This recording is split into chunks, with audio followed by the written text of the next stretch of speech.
साल 1975, ये वही साल है जब शोले रिलीज हुई थी। सिनेमाघरों में लंबी लंबी कतारें देखी जाती थी। फिल्म देखने के लिए लोग घंटों कतार में खड़े रहते थे। ब्लैक में टिकट बेचने वालों की तो चांदी हो गई थी। इसी दौरान एक और फिल्म रिलीज हुई थी। नाम था जय संतोषी माता। अनीता गुहा ने इसमें संतोषी माता का किरदार निभाया था, जिसके पहले शो की कुल कमाई 56 रुपए, दूसरे दिन की कमाई 64 रुपए और तीसरे शो में कुल 100 रुपए की कमाई हुई। सबने मान लिया था कि फिल्म सुपर फ्लॉप होने वाली है, क्योंकि इसका मुकाबला शोले से था। भला अमिताभ, धर्मेंद्र, हेमा और जया जैसे सितारों का मुकाबला अनीता गुहा कैसे कर पाती। लेकिन कहते हैं जब ऊपर वाला देता है तो छप्पर फाड़ के देता है। ऐसा ही कुछ अनीता गुहा और उनकी जय संतोषी माता के साथ हुआ। हर कलाकार की जिंदगी में ऐसा टर्निंग पॉइंट आता है जो उसकी जिंदगी बदल कर रख देता है। ये फिल्म भी अनीता गुहा की जिंदगी 360 डिग्री बदलने वाली थी। चौथे दिन टिकट विंडो के हालात बदल गए। अचानक से लोग जय संतोषी माँ देखने के लिए थिएटरों का रुख करने लगे। दर्शकों की भीड़ लगने लगी। भक्ति भाव ऐसा कि फिल्म देखते वक्त चप्पल जूते सिनेमाघर के बाहर उतार कर जाने लगे। महिलाएं आरती की थाली सजाकर सिनेमाघर में आती और जैसे ही मैं तो आरती उतारूं रे गाना बजता, आरती उतारने लगती। सिनेमाघर फूल और सिक्कों से पट जाता। इस फिल्म ने कमाई के सारे रिकॉर्ड तोड़ दिए और अपनी लागत से 100 गुना ज्यादा कमाई की। अनीता गुहा रातों रात स्टार बन गई। वो जहां भी जाती लोग उनके पैर छूकर आशीर्वाद देने लगते। यहाँ तक कि लोग उन्हें संतोषी माता बुलाने लगे। भक्ति भाव ऐसा कि लोग अपने घरों में उनकी फोटो लगाकर पूजने लगे। हालांकि इस फिल्म के बाद अनीता गुहा संतोषी माता की इमेज में ऐसी बंधी कि उन्हें दर्शकों ने दूसरे रोल में पसंद ही नहीं किया। यही वजह रही कि कुछ फिल्मों के बाद अनीता ने फिल्मी दुनिया को ही अलविदा कह दिया। जय संतोषी माता से लाखों दिलों पर राज करने वाली अनीता गुहा की आज पुण्यतिथि है। इस वीडियो में हम जानेंगे उस अदाकारा के बारे में जिसे लोग देवी की तरह पूजने लगे थे। फिल्म इंडस्ट्री में ऐसा नसीब कम ही कलाकारों को मिला है। ये वो दौर था जब लोग एंग्री यंग मैन को पसंद करते थे। उस वक्त एक्शन फिल्मों का बोलबाला था। लेकिन उस दौर में जय संतोषी माता फिल्म में गांव, शहरों, बच्चों, बूढ़ों हर दिल में अपनी अलग जगह बनाई। उस जमाने के लोगों को आज भी संतोषी, सत्यवती और बिरजू के किरदार याद हैं। अनीता गुहा का जन्म 17 जनवरी 1939 को बर्मा के पास एक गांव में हुआ था। पिता फॉरेस्ट ऑफिसर थे तो अनीता का बचपन पूर्वोत्तर के राज्यों जैसे दार्जिलिंग और सुंदरबन में गुजरा। बंटवारे के बाद अनीता का परिवार कोलकाता आकर बस गया था। अनीता ने यहीं पर स्कूली पढ़ाई पूरी की। पढ़ाई पूरी करने के बाद अनीता ने मॉडलिंग में हाथ आजमाया और मिस कोलकाता का खिताब जीता। इसके बाद एक टैलेंट कंपटीशन में हिस्सा लेने के लिए अनीता बॉम्बे चली आई। उस वक्त वो महज 15 साल की थी। ये टैलेंट हंट बॉलीवुड के मशहूर कारदार स्टूडियो ने आयोजित करवाया था। इस कंपटीशन के सभी राउंड्स में अनीता पहले नंबर पर रही। कारदार स्टूडियो ने उनके साथ 300 रुपए प्रति महीने की सैलरी पर कॉन्ट्रैक्ट कर लिया। लेकिन इसमें एक दिक्कत थी, वो ये थी कि अनीता को हिंदी नहीं आती थी। उन्होंने स्टूडियो से वादा किया कि वो 6 महीने में हिंदी सीख लेंगे और फिर काम शुरू कर देंगे। अनीता मुंबई से वापस कोलकाता आ गई और अपनी हिंदी ठीक करने में जुट गई। इसी बीच उनके पिता का निधन हो गया। मां अनीता को वापस मुंबई भेजने को तैयार नहीं थी, इसलिए कारदार स्टूडियो के साथ अनीता को कॉन्ट्रैक्ट तोड़ना पड़ा। इधर अनीता बंगाली फिल्म मेकर्स की नजर में आ चुकी थी। उनके पास पहली बांग्ला फिल्म बांशेर केल्ला का ऑफर आया। अनीता ये मौका ना गवाते हुए फौरन फिल्म साइन करी। ये फिल्म 1953 में रिलीज हुई थी, लेकिन वो मुंबई आकर हिंदी फिल्मों में काम करना चाहती थी। इसमें उनकी मदद बॉलीवुड एक्टर ओम प्रकाश ने की, जो कि एक काम के सिलसिले में कोलकाता आए हुए थे। अनीता ने उनसे मुलाकात कर उन्हें फिल्मों में अपनी दिलचस्पी के बारे में बताया। ओम प्रकाश ने उन्हें एक फिल्म में साइन किया और इस तरह अनीता मुंबई आ गई। 1955 में उनकी पहली हिंदी फिल्म तांगा वाली रिलीज हुई। इसके बाद दुनिया गोल है, झांझर जैसी फिल्मों में भी अनीता नजर आई।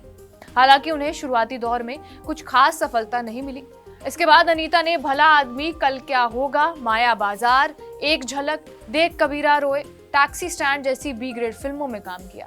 अब अनीता इस बात से परेशान हो चुकी थी कि उन्हें ए ग्रेड फिल्मों में हीरोइन के रोल क्यों नहीं मिल रहे। 1957 में वक्त ने करवट ली और अनीता को फिल्म मेकर होमी वाडिया ने फिल्म पवन पुत्र हनुमान में सीता का रोल ऑफर किया।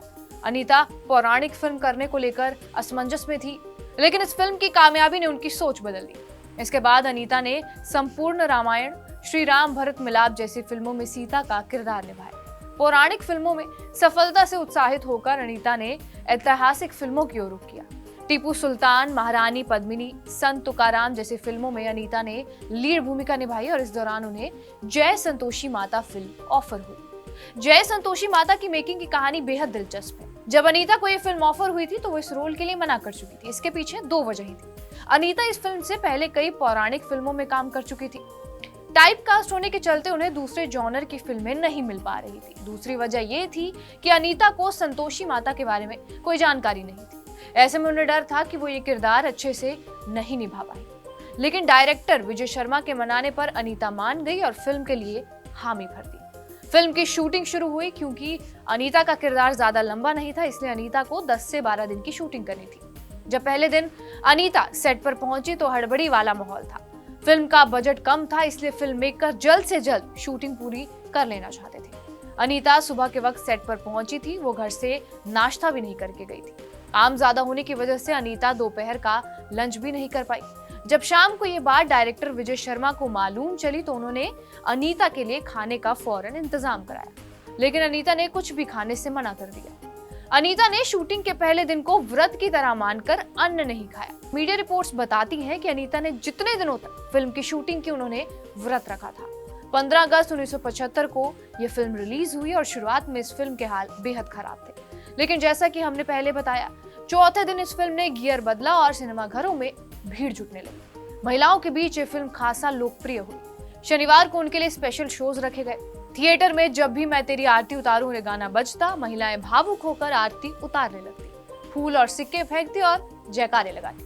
ये फिल्म इतनी हिट हुई कि कमाई के सारे रिकॉर्ड्स तोड़ दिए। 5 लाख की लागत में बनी इस फिल्म ने 5 करोड़ कमाए, जो शोले की कमाई का 1/3 था। हिंदी सिनेमा के इतिहास में जब भी सबसे लंबे समय तक चलने वाली फिल्मों की बात होती है तो उनमें शोले, मुगले आजम और दिलवाले दुल्हनिया ले जाएंगे जैसी फिल्मों का नाम बड़ी ही शिद्दत के साथ लिया जाता है।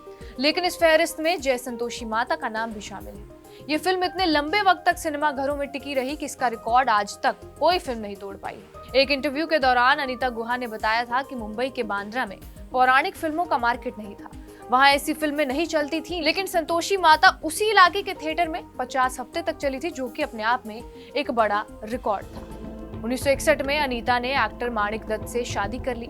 शादी के बाद अनीता 4 साल तक फिल्मों से दूर रही। दरअसल शादी के चंद साल बाद ही उनके पति माणिक की मौत हो गई थी। पति की मौत के बाद अनीता सदमे में चली गई। वो मुंबई के बांद्रा में मौजूद अपने फ्लैट में अकेली ही रहती थी। उन्हें इस बात का भी गम था कि वो मां नहीं बन पाई। अकेलेपन की वजह से अनीता का अंतिम वक्त काफी मुश्किलों में गुजरा। ल्यूकोडर्मा बीमारी की वजह से उनके पूरे बदन पर सफेद दाग धब्बे पड़ गए थे। चेहरा भी खराब हो गया था। इस बात ने उन्हें और डिप्रेशन में पहुंचा दिया। उन्होंने घर से निकलना, यहाँ तक कि लोगों से मिलना जुलना तक बंद कर दिया था। चेहरे के दाग धब्बे छिपाने के लिए अनीता खूब मेकअप करती थी। उन्होंने अपने रिश्तेदारों को ये कह दिया था कि अंतिम संस्कार से पहले उनका मेकअप जरूर किया जाए, ताकि दुनिया उन्हें दाग धब्बे ना देख पाए। 40 साल के फिल्मी करियर में अनीता ने हिंदी के अलावा बांग्ला, राजस्थानी और भोजपुरी सिनेमा में काम किया और 100 से ज्यादा फिल्में की। इनमें टीपू सुल्तान, कवि कालिदास, गूंज उठी शहनाई, संपूर्ण रामायण, संगीत सम्राट तानसेन, आराधना, तुलसी विवाह और आनंद आश्रम प्रमुख हैं। अनीता की आखिरी फिल्म लखपति थी, जो साल 1991 में रिलीज हुई थी और इसके बाद उन्होंने कोई फिल्म नहीं की। 20 जून 2007 को कार्डियक अरेस्ट की वजह से अनीता ने दम तोड़ दिया। उनकी आखिरी इच्छा के मुताबिक अंतिम संस्कार से पहले उनके चेहरे का मेकअप किया गया था। ये हमने बताई आपको अनीता गुहा की पूरी स्टोरी। आपको ये वीडियो कैसी लगी हमें कमेंट बॉक्स में जरूर बताएं। बाकी देश और दुनिया की तमाम बड़ी खबरों के लिए बने रहिए हमारे साथ TV9 डिजिटल पर।